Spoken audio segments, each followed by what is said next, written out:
ಹೆಸ್ಕಾಂ ನಿರ್ಲಕ್ಷ್ಯದಿಂದ ಒಂದು ಬೈಕ ಬೆಂಕಿಗಾಹುತಿ, ಪ್ರಾಣಾಪಾಯದಿಂದ ಪಾರಾದ ಬೈಕ ಸವಾರ. ಬೆಳಗಾವಿ ಜಿಲ್ಲೆ ಖಾನಾಪುರ ತಾಲೂಕಿನ ದೊಡ್ಡಸೂರು ಗ್ರಾಮದಲ್ಲಿ ಇವತ್ತು ಬೆಳಗ್ಗೆ ಸಾಗರ ನಾರಾಯಣ ಪಾಟೀಲ ಎನ್ನುವ 33 ವಯಸ್ಸಿನ ಯುವಕ ತಮ್ಮ ಹೊಲದ ಕಡೆ ಹೋಗಬೇಕಾದರೆ ದಾರಿಯಲ್ಲಿ ವಿದ್ಯುತ್ ಕಂಬದಿಂದ ವಾಯರ್ ಹರಿದು ಬಿದ್ದಿತ್ತು. ಅದನ್ನು ಗಮನಿಸದೆ ಯುವಕ ಅದರ ಮೇಲೆ ಬೈಕ್ ಹಾಕಿದ್ದಾನೆ. ಅಷ್ಟರಲ್ಲಿ ಬೈಕ್ಗೆ ಬೆಂಕಿ ತಗುಲಿ ನೋಡುತ್ತಲೇ ಬೆಂಕಿ ಜೋರಾಗಿ ಬೈಕ್ ಸಂಪೂರ್ಣ ಸುಟ್ಟು ಕರಕಲಾಗಿದೆ. ಈ ಅನಾಹುತದಿಂದ ಅದೃಷ್ಟವಶಾತ್ ಸಾಗರ ಅವರು ಪ್ರಾಣಾಪಾಯದಿಂದ ಪಾರಾಗಿದ್ದಾರೆ. ಹಾಗೆ ಮನೆಗೆ ಫೋನು ಮಾಡಿ ವಿಷಯ ತಿಳಿಸಿದಾಗ ಅಲ್ಲಿಯೇ ಅಕ್ಕಪಕ್ಕದಲ್ಲಿದ್ದ ಗ್ರಾಮಸ್ಥರು ಗೆಳೆಯರು ಸ್ಥಳಕ್ಕೆ ಹೋಗಿ ಸಾಗರನನ್ನು ತಾಲೂಕಾ ಆಸ್ಪತ್ರೆಗೆ ದಾಖಲು ಮಾಡಿ ಪೊಲೀಸರಿಗೆ ವಿಷಯ ತಿಳಿಸಿದ್ದಾರೆ.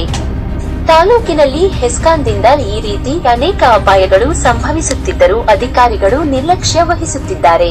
ವರದಿ ಟಿ. ಶಶಿಕಾಂತ, ವಿಜಯ ವಾಯ್ಸ್ ನ್ಯೂಸ್ ಕನ್ನಡ, ಖಾನಾಪುರ.